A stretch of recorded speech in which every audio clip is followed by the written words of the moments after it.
కాలు కాలు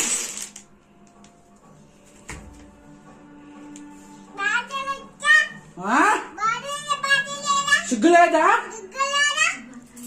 నీకు? ఇంకా చిన్నగా అవుతున్నా వస్తూ వస్తూ మోయి నోరు నువ్వా నీ మోరు నీ పెళ్లి చేస్తా.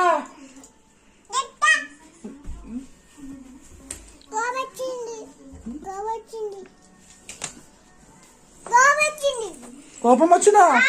వస్తుంది మళ్ళీ.